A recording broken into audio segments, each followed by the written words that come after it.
अब 1 महीने में हमारे फेरे भी हो जाएंगे। शत्रु, हमें ना तुमसे कुछ बात करनी थी। बताओ। हम चाहते हैं कि शादी के बाद हमारा अलग घर हो। क्यों? भैया भाभी के साथ क्यों नहीं रहना? पर शत्रु, हमारी प्रिवेसी का क्या? तो जो एक साथ रहते हैं उनका प्रिवेसी नहीं होता क्या? ऐसे तो जॉइंट फैमिलीज होते ही नहीं। अब भाभी के बिना रहना तो मैं सोच भी नहीं सकता। तुम तो ऐसे बोल रहे हो जैसे सपना भाभी हमेशा से वहीं रहती थी। हमेशा से नहीं रहती थी, पिछले 3 महीने से आई हुई है। लेकिन भाभी बहुत अच्छी है। क्या बात है भाभी, माँ बिल्कुल ऐसी मालिश करती थी। तुम जब सपना भाभी से मिलोगी ना, तब तुम्हें पता चलेगा कि वो कितनी अच्छी है। अरे अच्छा हुआ वो पुष्पा भाग गई और भैया को सपना भाभी से शादी करनी पड़ी। किस्मत अच्छी है उनकी। देखो सब ठीक हो जाएगा। सर, पुष्पा के भाई हरी शुक्ला के अनुसार पुष्पा की उससे बात ही नहीं हुई थी। लेकिन उसका डीएनए सैंपल तो लिया ना तुमने? ले लिया है सर। Very good. इस सैंपल को बॉडी के साथ टेस्टिंग के लिए लैब में भेज दो। सर कांस्टेबल अमन यादव का कॉल आया था। ललन गांव के बाहर भवानी मंदिर में शादी कर रहा है। अच्छा। ओम श्री सिद्धि विनायक स्वाहा, अष्ट विनायक स्वाहा, ओम गण गणपतये स्वाहा। सर, जिस कांस्टेबल को हमने ललन पे नजर रखने के लिए कहा था, उसने हमें बताया कि पिछले 2 सालों से ललन का चक्कर चिलकना गांव की एक औरत अंबिका से चल रहा है। इसी बात को लेकर पुष्पा ललन पे बहुत चिढ़ती भी थी। जैसे ही पुष्पा ने घर छोड़ा, लोगों ने बताया कि अंबिका को ललन के घर पे रात बेरात देखा गया है। इस लल्लन को बहुत जल्दी है दूसरी शादी करने की। इतनी भी क्या जल्दी है? कुछ रस्में हमारे साथ भी निभाई है। सर, क्या हुआ सर? पुष्पा के होते हुए तुम दूसरी शादी कैसे कर सकते हो? तुम्हारी पत्नी है ना पुष्पा। लेकिन आप ही नहीं तो बोले थे कि पुष्पा मर चुकी है। ऐसा नहीं कहा था कि वो मर चुकी है, सिर्फ इतना कहा था कि क्या वो पुष्पा की बॉडी है, हमें शक है। कंफर्म नहीं किया था, लेकिन तूने तो कंफर्म ही कर दिया है। ऐसा तो नहीं तूने पुष्पा को मार दिया इसलिए तू अंबिका से दूसरी शादी कर रहा है? पुष्पा के मर्डर के जुर्म में अरेस्ट करो इसे। अरे सर रुकिए 1 मिनट सर, एक मिनट बात सुनिए सर। देखिए ये सच है कि पुष्पा की वजह से पैसा और डील खो दिया था मैंने, लेकिन मैंने इसको मारा नहीं सर। मैंने इसको मारा नहीं। कौन सी डील और कौन सा पैसा? प्रताप यादव की डील थी सर। वो पुष्पा के साथ 4 साल के लिए शादी करना चाहता था। इसके बदले में वो हर महीने मुझे 2.5 लाख रुपया देने वाला था सर। 4 साल के लिए शादी? ऐसी कौन सी डील होती है भाई 4 साल के लिए शादी? नहीं, अगर मान भी लें कि कोई ऐसी डील होती भी है और वो प्रताप यादव ऐसा क्यों करने वाला था? मैं बताता हूँ सर। ये जो प्रताप यादव है, ये 2 बार से सरपंच पद पे था, लेकिन इस साल सरपंच की सीट औरतों के लिए आरक्षित थी और वो कुंवारा था, इसलिए वो चाहता था कि कोई औरत नकली पत्नी बन के उसके साथ रहे सर, बस और कुछ नहीं। तो पुष्पा ही क्यों? देखिए सर, वो मुझे स्कूल के टाइम से जानता था, इसलिए वो मेरे घर पे आया और ये सब। अरे ऐसे कैसे दे दे अपनी पत्नी को प्रताप? और आगे होगा। ठंडे दिमाग से हमारी बात को समझो लल्लन। देखो, हम तुम्हारे बचपन के स्कूल के दोस्त हैं, हमको मना कर रहे हो तुम। वैसे भी हमको एक औरत चाहिए जिसे भूलनी गांव में कोई नहीं जानता हो। अरे नकली शादी या डील है डील। अरे कैसे हम अपनी पत्नी को तुमको दे दे? कुछ भी। हम तैयार है जी। क्या बात कर रही हो? बोरा तो आप गए जो घर आई लक्ष्मी को मना कर रहे हैं। तो उसके लिए हमारी गृह लक्ष्मी को किसी गैर मर्द के साथ भेज दे, उसके साथ सुला दे क्या? अरे क्या बोल रहे हो? नकली शादी है, हाथ भी नहीं लगाएंगे पुष्पा को हम। अलग कमरे में रखेंगे उसको, बस पब्लिक के सामने हमारे साथ रहना पड़ेगा और सरपंची का काम सिखा देंगे इसको हम। बिल्कुल चिंता मत करो। हैं? हाँ बोलो। हम तैयार है प्रताप जी। बताइए कब करनी है नकली शादी? बहुत बढ़िया, ये हुई बात। अरे सुनो पकड़ो प्रताप, 1.5 लाख रुपए रखो पैसा। और सुनो, बस एक काम करना है कि 4 साल तक पुष्पा को फोन नहीं करोगे तुम। हाँ ठीक है, तैयारी करो। पुष्पा के अंदर पैसों का लालच भरा पड़ा था सर। पैसे को देखते ही नीयत खराब हो जाती थी उसकी। एक दिन पैसा लेकर भाग गए मेरे घर से सर। कहाँ भाग रही? किसके साथ भागी वो? कौन था वो आदमी? चेहरा ठीक से देख नहीं पाया, हेलमेट पहना हुआ था, लेकिन बाद में मालूम पड़ा कि वो प्रताप यादव के घर पे है, उसके साथ शादी करना चाहती है। तो अखिलेश ने तुझे यह नहीं बताया कि पुष्पा ने प्रताप के साथ शादी नहीं की है, वो वहां से भी भाग गई है? हाँ बताया था सर उसने, लेकिन वो यहाँ भी नहीं आई। शायद वो बाइक वाले के साथ भाग गई होगी। उसे वैसे भी मेरी नहीं पड़ी सर। मैं इसके बारे में क्यों सोचूं सर, और क्यों ना करूं मैं दूसरी शादी? बताइए मुझे। नहीं, कहानी तूने अच्छी सुनाई है। कहीं ऐसा तो नहीं है कि पुष्पा ने तुझे फोन किया हो कि मैं प्रताप के साथ शादी नहीं कर रही हूँ, अपने घर वापस आ रही हूँ? तुझे तो अंबिका के साथ शादी करनी थी तो तू डर गया। अरे अगर वो आ जाएगी तो इसके साथ शादी कैसे करेगा, इसलिए तूने उसे रास्ते से हटा दिया, सीधा मार ही डाला उसे। भूलनी गांव के बाहर जो लाश मिली है वो पुष्पा की है ना, वहीं मारा ना तूने उसे? कसम से बोल रहा हूँ, मुझे नहीं पता, मैंने उसको नहीं मारा सर। वो तो हम पता लगा ही लेंगे कि किसने मारा है, जब तक केस सॉल्व नहीं हो जाता गांव के बाहर नहीं जाएगा तू। और हाँ, ये दूसरी शादी करने की भी जरूरत नहीं है, समझ गया? वरना तेरी बारात थाने से निकालूंगा मैं। कीजिए, इस प्लॉट को डेवलप कीजिए। बस ध्यान रखिएगा कि बीच बीच में फूलों के पौधे भी लगाने हैं। पब्लिक गार्डन प्रॉपर्टी है वो। ठीक है सरपंच जी, हो जाएगा। पेपर साइन हो गए? जी। ये लीजिए 5 लाख रुपए। पेपर दो।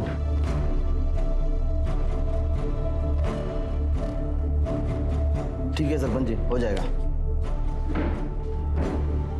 राज, राज,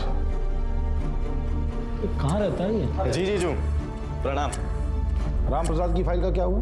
वो तो मैंने तेज प्रकाश को बोला था ना उन्हें दिखाने के लिए। जब तेज प्रकाश को बोलना होता तो तुमको क्यों बोलते हम? जीजू पर वो तो मैंने। हमारे जीजू होने का फायदा मत उठाओ। वैसे भी पूरे गांव में सपना की सरपंची का डंका बजाते फिरते हो। कायदे में रहोगे तो फायदे में रहोगे। जी जीजू। कैसे हो भैया? नमस्ते भाभी। नमस्ते। अच्छा भैया, वो ट्यूबवेल वाले केस में शास्त्री जी मान गए। देखा, सीखो इनसे कुछ। हमारे भाई होने के नाते अकड़ सकते हैं, लेकिन नहीं, जो काम हम इनको बोलते हैं पूरी ईमानदारी से पूरा करते हैं, किसी दूसरे पे थोपते नहीं हैं, समझे? जीजू पर वो काम में। सही तो कह रहे हैं, कुछ सीखो शत्रु से। पर नहीं, तुम्हारे दिमाग में तो गोबर भरा है। अब खड़े क्या हो, जाओ यहाँ से। शत्रु, आज तुम्हारी शादी के कार्ड छपके आ जाएंगे और आज हम तुम्हारी पसंद का खाना बनाएंगे। जी भाभी। चले जी।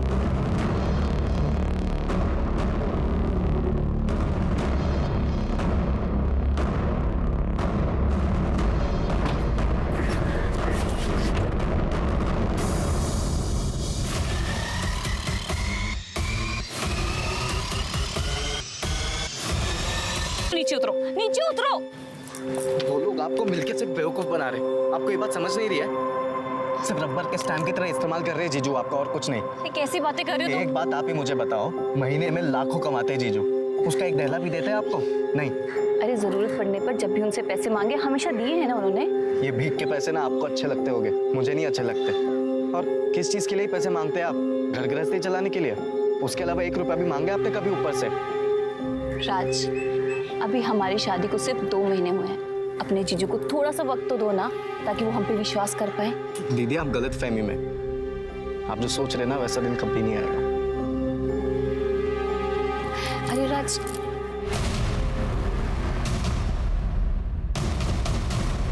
सर हमने प्रताप के बारे में पता किया तो उसका राइट हैंड तेज प्रकाश एक हिस्ट्री शीटर है। उसकी बीवी राजेश्वरी प्रताप के घर नौकरानी का काम करती है। सर पड़ोसी उससे पूछताछ की तो एक पड़ोसी कमली सिंह ने हमें बताया कि राजेश्वरी को भूषण ज्वेलर्स के यहाँ पे चांदी के बर्तन बेचते हुए देखा है मैंने। तो राजेश्वरी ने चोरी की। जब मैंने उससे पूछा तो उसने बताया कि प्रताप भैया ने उसे गिफ्ट दिए थे। गिफ्ट? हाँ, पहले भी मैंने ऐसे गिफ्ट बेचते हुए दुकान पर उसको देखा है, लेकिन लगता है जब से सपना भाभी आई है उसे गिफ्ट मिलना बंद हो गया है। ये राजेश्वरी और प्रताप यादव, इन दोनों का कोई चक्कर है क्या? सर कमली ने कुछ खुल के नहीं बताया। उसने नहीं बताया तो सीधे राजेश्वरी से पूछते। सच कहते हैं साहब, वो सारे गिफ्ट्स भैया जी ने दिए थे। साहब हम भैया जी के गिफ्ट घर पे नहीं रख सकते थे, इसलिए हमने बेच दिया, क्योंकि वो भैया जी और शत्रु अच्छे आदमी नहीं है। अच्छे इंसान नहीं है इसका क्या मतलब है? साहब बहुत मौका परस्त लोग हैं, मतलब अपने फायदे के लिए कभी भी बदल सकते हैं। देखिए ना, यूँ तो भैया जी ने कभी शादी नहीं की, सारी जिंदगी कुंवारे थे, पर जैसे सरपंच की कुर्सी बचाने का मौका आया उन्होंने फटाफट शादी कर ली। भैया जी की पीने की आदत है, पीने के बाद वो बहुत बदतमीजी करते हैं। और तुम्हारा पति, वो कौन सा दूध का दूल्हा है? साहब हम मानते हैं कि वो दूध के दूल्हे नहीं है, पर आज जब से उन्होंने हमसे शादी की वो बदल गए। हाँ, वो भैया जी के छोटे मोटे बुरे काम कर देते हैं, मतलब लोगों को डराना धमकाना, उनके पैसों को संभालना। तुम्हारे भैया जी के लिए तुम्हारे पति तेज प्रकाश ने कोई खून भी किया है? ये आप क्या बोल रहे हैं साहब? हम खूनी नहीं है। तो इतना डर क्यों रहे हो? साहब पुलिस को देख के कौन ही डरता है। अब हम लोग तो गरीब आदमी है साहब, जैसे तैसे करके गुजारा होता है। हमें छोड़ दो साहब। 13 दिसंबर को कहाँ थे तुम? 13 दिसंबर मतलब जिस रात पुष्पा गायब हुई, उस रात कहाँ थे तुम? साहब ये तो घर पर ही थे। हाँ साहब, मैं घर पे ही था और अगले दिन जब हवेली पहुंचा तो पता चला पुष्पा जी भाग गई। भैया जी बहुत गुस्से में थे क्योंकि शादी की सारी तैयारियां हो गई थी।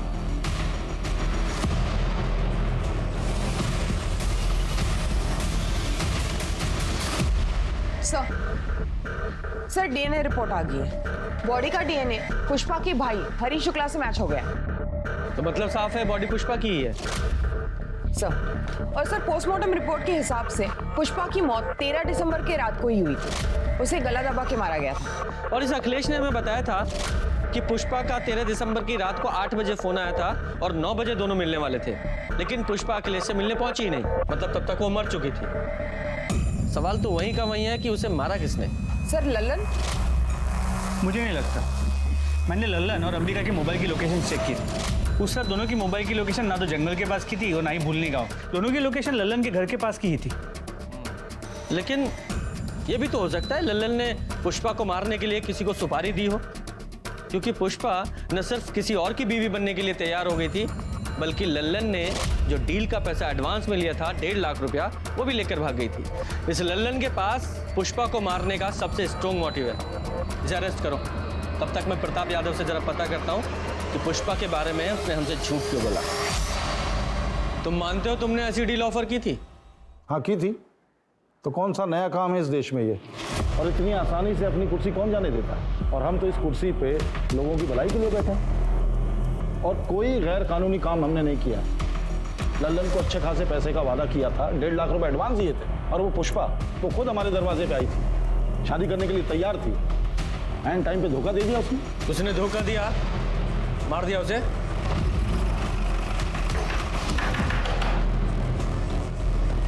सर आप ले चलो इसे। लेकिन क्यों सर? मैंने क्या किया सर? पुष्पा का मर्डर। एक मिनट सर, मैंने पुष्पा को नहीं मारा सर। आप प्रताप और शत्रु से पूछे ना, उन्होंने मारा होगा सर। भैया ने ऐसा कुछ नहीं किया। तुम्हारी हिम्मत किसी भैया पे इल्जाम लगाने की? हिम्मत की बात करेगा ना। एक मिनट इंस्पेक्टर साहब, हमने कहा ना कि पुष्पा की मौत से हमारा कोई लेना देना नहीं। क्या हुआ था उस रात? देखिए हम पुष्पा से मिलने उसके कमरे में गए तो पुष्पा हमें नहीं मिली। तो पूरे घर को ढूंढा हमने, वो कहीं नहीं मिली। फिर बाद में पुष्पा का फोन आया, उसने बोला कि वो हमसे शादी करने को तैयार नहीं है, इसलिए घर छोड़ के गई है। उस रात तुमने पी रखी थी? ये कैसा सवाल कर रहे हैं आप? हमने सुना है तुम रोज पीते हो और पीने के बाद जरा ज्यादा ही तरन्नुम में आ जाते हो और बदतमीजी करने लगते हो सकता है उस रात तुमने उसके साथ बलात्कार करने की कोशिश की, उसने विरोध किया तो मार डाला उसे। देख क्या बकवास कर रहे हो? एक मिनट इंस्पेक्टर साहब, बात कर रहे हैं ना हम। आप हाथ क्यों चला रहे हैं? हम मानते हैं कि हम रोज शराब पीते हैं, लेकिन हम किसी औरत के नजदीक नहीं जाते। यहां तक कि हम किसी को छूते तक नहीं है। चाहे तो आप सपना से पूछ लीजिए। अपनी पत्नी को भी नहीं छूते? देखिए हम पराई औरत के बारे में बात कर रहे हैं।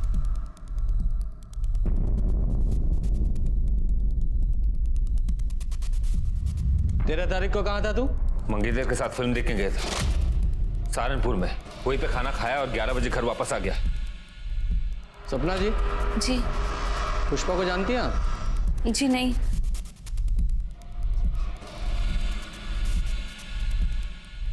राजेश्वरी को आप बड़े महंगे तोहफे देते हैं। हाँ, बोनस होली दिवाली देते हैं। क्यों? हमें पता चला है कि राजेश्वरी मार्केट में बड़े महंगे महंगे सामान बेच रही है, ये कहकर कि वो तोहफे आप उसे देते थे। अपना लॉकर, अपना सामान जरा चेक कर लीजिएगा।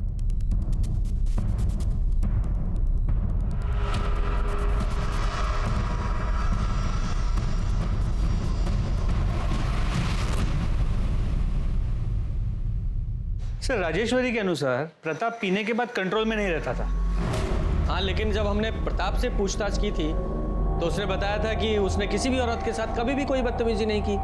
और सपना ने उसके हाँ में हाँ मिलाई थी। कहीं ये सपना प्रताप की टेम्परेरी बीवी तो नहीं है, जैसे कि पुष्पा होने वाली थी? हो सकता है सर। जरा गांव में जाकर पता करो इस प्रताप ने कभी किसी गांव वाली औरत के साथ कोई बदतमीजी की थी क्या? सर मैडम वो तो किसी औरत की तरफ नजर उठाकर देखते तक नहीं थे। मुझे बहुत गर्व है कि मेरा बेटा प्रताप भैया जी को अपना आदर्श मानता है। अरे गांव वालों के हिसाब से ये प्रताप यादव भगवान के समान है, तो इस राजेश्वरी ने हमें कौन से प्रताप के बारे में बता दिया? शत्रु और हमने पूरे घर के सामान को चेक किया। ये रही वो लिस्ट जो तुमने पिछले कुछ दिनों में चुराई।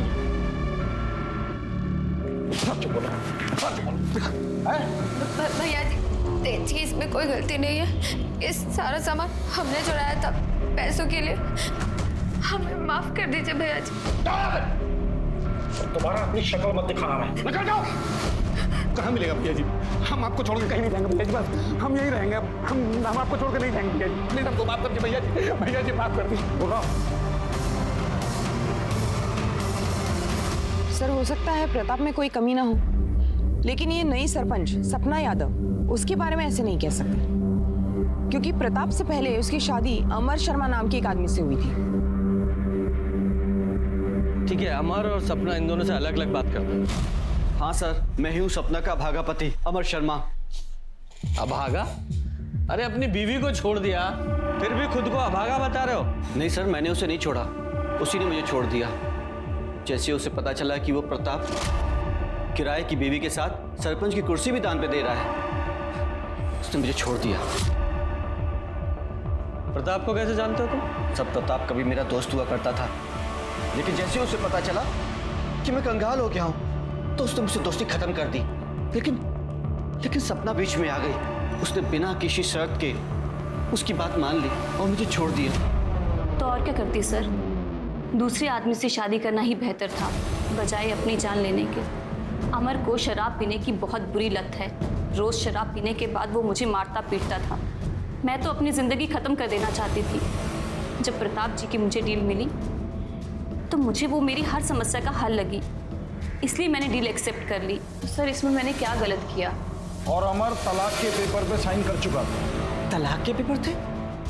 नहीं सर, वो तलाक के पेपर कैसे हो सकते हैं? वो प्रताप ने तो मुझे बोला था कि वो डील के पेपर थे।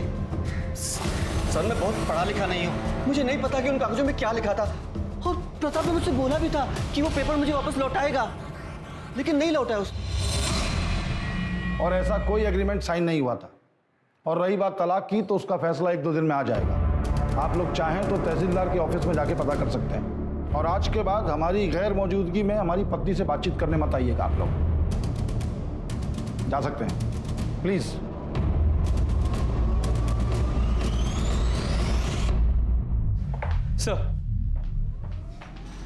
सर 10 तारीख की रात पुष्पा जिस बाइक पे भागी थी, कहाँ भाग रही?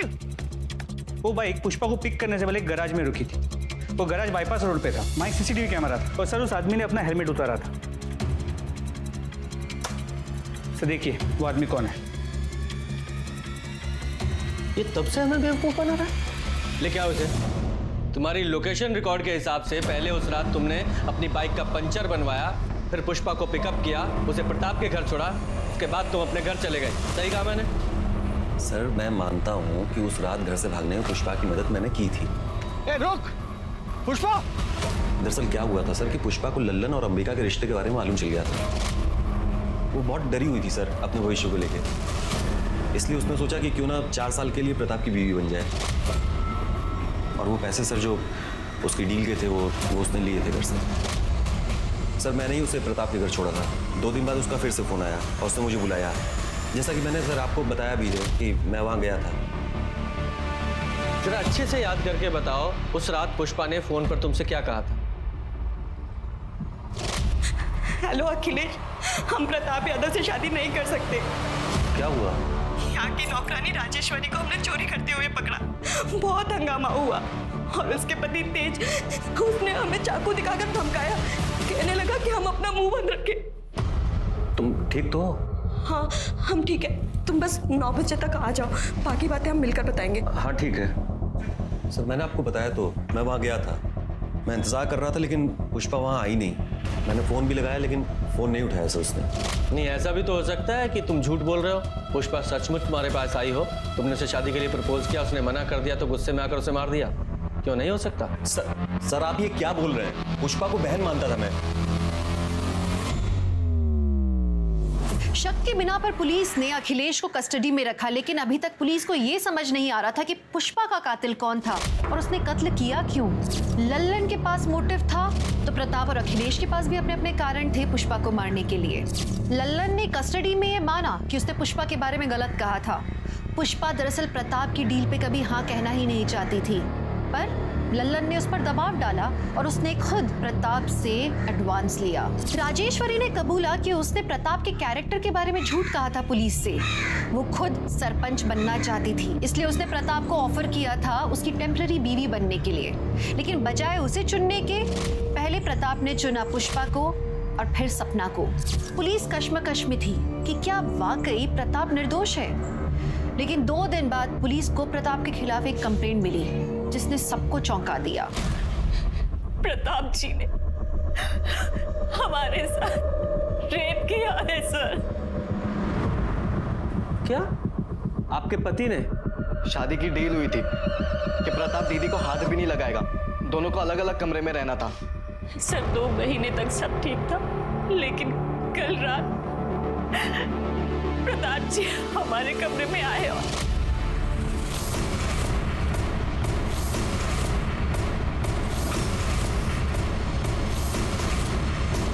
क्या कर रहे हैं आप? अरे छोड़िए, अरे हटिए, कोई है? बचाओ! झूठ बोल रही हो सपना, दिमाग चल गया उसका। तो तुमने सपना के साथ जबरदस्ती नहीं की? जी बिल्कुल नहीं। कल रात पीने के बाद जब हम अपने कमरे पे जा रहे थे तो अरे कुछ मदद करें आपकी, कहीं चोट लग जाएगी आपको। नहीं जरूरत नहीं है, हम चले जाएंगे। कैसी बातें कर रहे हैं? हमें अपना फर्ज तो निभाने दीजिए, पत्नी है हम आपकी, संभाल के। Thank you thank you thank you. अरे अरे ये क्या कर रही हो तुम? टेम्परेरी ही सही, पर हम पति पत्नी हैं, और कौन सी पत्नी नहीं चाहेगी कि वो अपने पति को खुश ना करे। वो सपना हमें खुद फंसा रही है। वो क्यों फंसाएगी? वो भी अपने ही पति को रेप के इल्जाम में। शायद उसको कोई भड़का रहा होगा। कौन? उसका नकारा भाई राज, वो भड़का रहा होगा उसे। कौन किसे भड़का रहा है और कौन छुपा रहा है वो तो हम पता लगा ही लेंगे। फिलहाल तो हमने सपना को मेडिकल के लिए भेजा है। प्रताप झूठ बोल रहा है सर, हम तो सिर्फ नाम के सरपंच हैं, एक रबर स्टैंप है। हमें कब क्या कैसे करना है इन सब का फैसला प्रताप जी करते हैं। और सर दोनों ही सूरतों में तो बदनामी हमारी ही होगी। हमें तो हमारी जान जाने का भी खतरा है कि हमारे साथ भी वो ना हो जाए जो पुष्पा के साथ। आपका कहने का मतलब है कि प्रताप ने पुष्पा को मारा? हमें नहीं पता सर, हम कुछ नहीं जानते। जो प्रताप है ये इतना पावरफुल आदमी है कि इसके लिए कुछ भी नामुमकिन नहीं है, और वो तेज और शत्रु उसके एक आवाज पे कुछ भी करने के लिए खड़े हो जाएंगे। सर प्लीज आप दीदी को प्रोटेक्शन दे दीजिए। देखिए इनकी मेडिकल रिपोर्ट आने तक हम ऐसा नहीं कर सकते, हमें रुकना पड़ेगा। सर पर दीदी सरपंच है, आप इतना तो कर ही सकते हैं। रहने दो राज, पुलिस को अपना काम को लेके एक और बार कंफ्यूज हो गई थी, क्योंकि सपना प्रताप के खिलाफ फिर से कंप्लेंट लेके पहुंची कि प्रताप ने उसे मारने के लिए गुंडे भेजे थे जब वो सरपंच ऑफिस से निकलकर घर वापस जा रही थी। सपना ने जहां एक तरफ अपनी चोट के निशान पुलिस को दिखाए, वहीं दूसरी तरफ ये भी बताया कि गुंडों ने उसे प्रताप की बदनामी न करने की हिदायत दी थी, और उनमें से एक की आवाज तेज प्रकाश जैसी थी। अरे हमने कोई रेप कोई अटैक नहीं किया इनके ऊपर, और हम कल पूरी शाम भैया जी के साथ ही थे, तो हम कैसे अटैक कर सकते हैं? सर ये तो एक दूसरे का ही साथ देंगे ना। कमीनी आसान शांत खड़ा रहे, दादा गर्मी मत दिखा वरना यही ठंडा कर दूंगा। आधा कुर्सी के लिए ये सब डील मत करो, आपने मेरी एक नहीं सुनी। भाभी देखिए, भैया आपको कभी चोट नहीं पहुंचा सकते, लेकिन आपकी ये हालत मुझसे देखी नहीं जा रही। मेरे तरफ से जो कुछ भी होगा ना मैं करूंगा।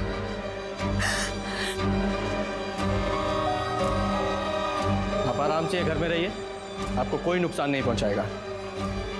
अगर किसी ने भी ना आंख उठा के देखा या इनकी कंप्लेन आई तो अंजाम बहुत बुरा होने वाला है, समझ गया?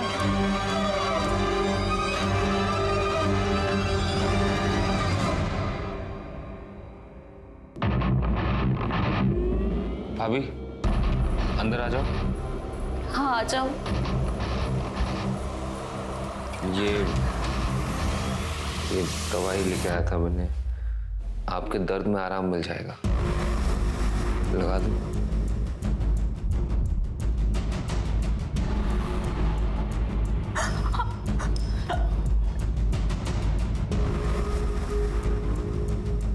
मुझे पता है तुम अपने भाई से बहुत प्यार करते हो, पर हम कसम खा के कहते हैं, हम सच कह रहे हैं।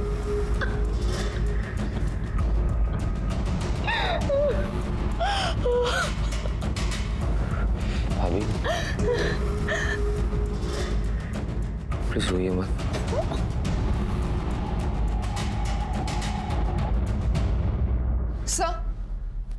सर लोकल न्यूज़ देखिए। क्या हुआ? सर लगाइए तो।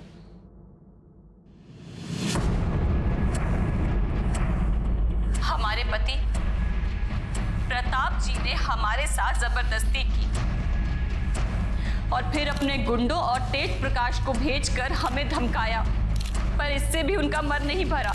अभी 2 दिन पहले उनके छोटे भाई शत्रु ने हमारे साथ जबरदस्ती की। हमारे कमरे में मेरे घाव पर मरहम लगाने के बहाने उसने शत्रु, ये क्या कर रहे हो? हटो, हटो, बचाओ, हटो, बचाओ, बचाओ, नहीं, बचाओ।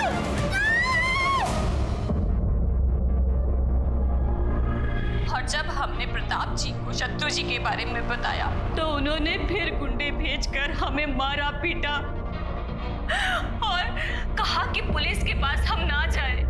पर हम पुलिस के पास जाकर करते भी तो क्या करते, क्योंकि हम गए थे पुलिस के पास, पर हमें उनसे कोई मदद नहीं मिली।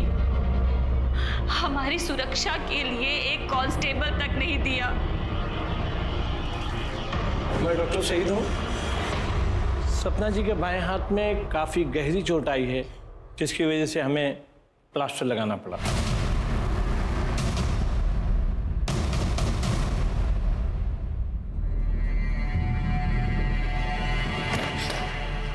शत्रु कमीने, एक नंबर के धोखेबाज हो तुम, एक नंबर के धोखेबाज हो तुम। मेरी जिंदगी बर्बाद कर दी तुमने। जब तुम सपना भाभी की तारीफ करते थे, जब तुम कहते थे कि तुम उनसे प्यार करते हो, मैंने कभी नहीं सोचा था तुम इतने घटिया इंसान होगे। बेटा तुम नहीं, आप तो प्लीज रहने दीजिए, आप बीच में ना ही बोलिए। ऐसे भी किसी रेपिस्ट से मैं शादी नहीं कर सकती, तो आप भूल जाइए। इस घर की कभी बहू बनूंगी मैं। ये रिश्ता मैं तोड़ती हूँ। शक्ल मत दिखाना कभी अपनी। पिंकी, पिंकी, शत्रु चिंता मत करना है, हम सब ठीक कर देंगे। बिल्कुल चिंता मत करना, अभी बात करते हैं। तेज, कहाँ हो तुम? अभी का भी निकलो। क्या बोल रहे हैं हम? अभी का भी निकलो। उस औरत ने जो भी इल्जाम लगाए हमारे खिलाफ, सबका सब करो उसके साथ। उसे मारो, उसे चोट पहुंचाओ, खत्म कर दो उसको। क्या कहा हमने? निकलो तुरंत। मुझे इस प्रताप से फिर से बात करनी होगी। तुम जाके तेज का पता लगाओ। सर, क्या था?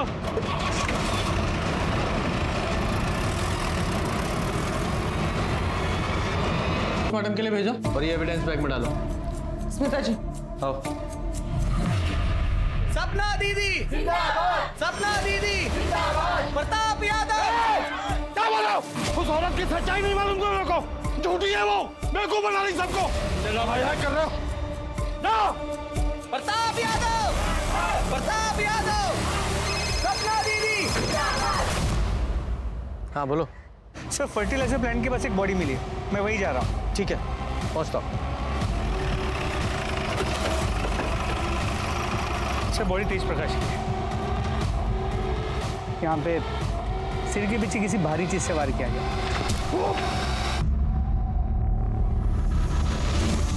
और सर, इसकी पॉकेट से ये टूटा हुआ मोबाइल फोन मिला।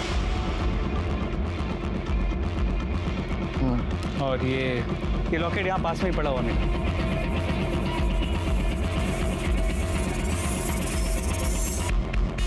शर्मा, इस जगह का डम डाटा निकलवाओ। 13 दिसंबर का रात 7 बजे से रात 11 बजे तक का डम डाटा निकलवाओ, वहां जहां पुष्पा की लाश मिली थी। क्योंकि ये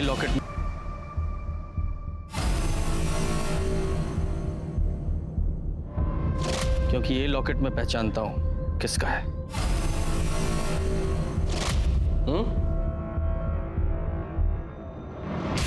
सोच लो, अभी भी टाइम है। सच्चाई बताओगी या फिर ये जो तेरा नाटक है वो सच्चाई में बता? बता। पहले तो ये बता कि तेज प्रकाश को क्यों मारा तूने?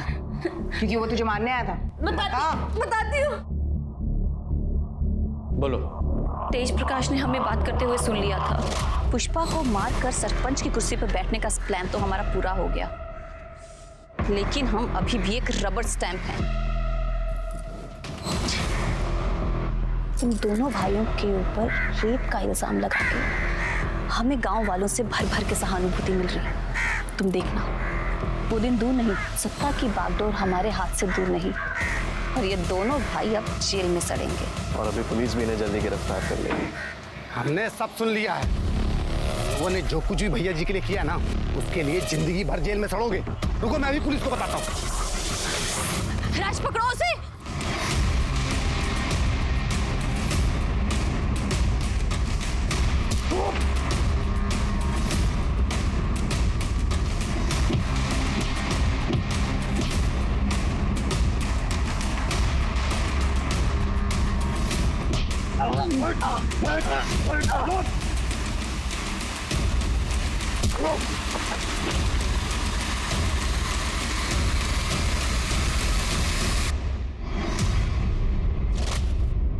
और पुष्पा को क्यों मारा? प्रताप की टेम्पररी बीवी का सपना मेरे पति अमर ने ये कहकर ठुकरा दिया कि मैं गैर मर्द के साथ कैसे रह सकती हूँ। बेवकूफ था वो। लेकिन जब मुझे पता चला कि पुष्पा प्रताप की बीवी बनने वाली है और पुष्पा प्रताप के घर में है, तो मैं पुष्पा से मिलने उसके घर पर गई। मुझे पता था प्रताप हर शाम को शराब पीता है। जब मैं वहां पहुंची तो मैंने देखा कि क्या हुआ? क्या चल रहा है? हमने राजेश्वरी को चोरी करते हुए देखा है। अपनी आंखों से देखा हमने। बोली भैया जी, खुद चोरी करते उस पे इल्जाम लगाती हूं। दो रहो, चलो निकलो आगे। आओ।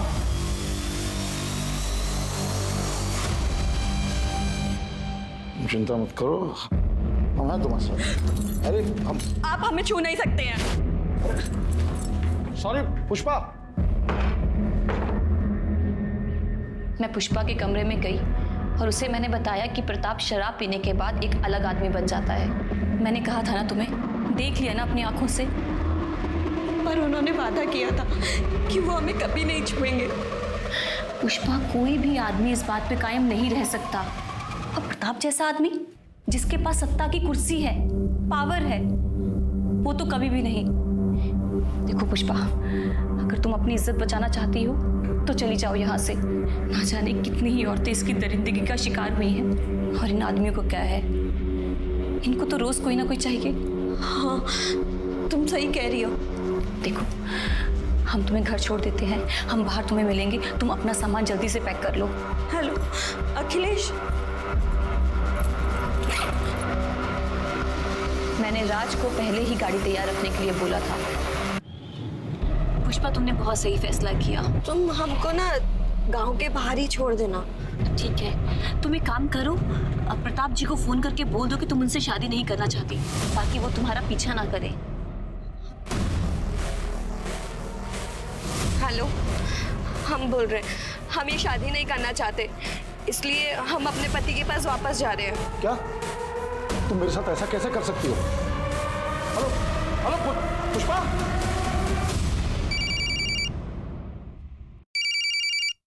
अरे ये क्या कर रही हो? ललन को कॉल कर रहे हैं, उन्हें बता तो दें कि हम गांव वापस आ रहे हैं। अरे नहीं। Hello hello hello.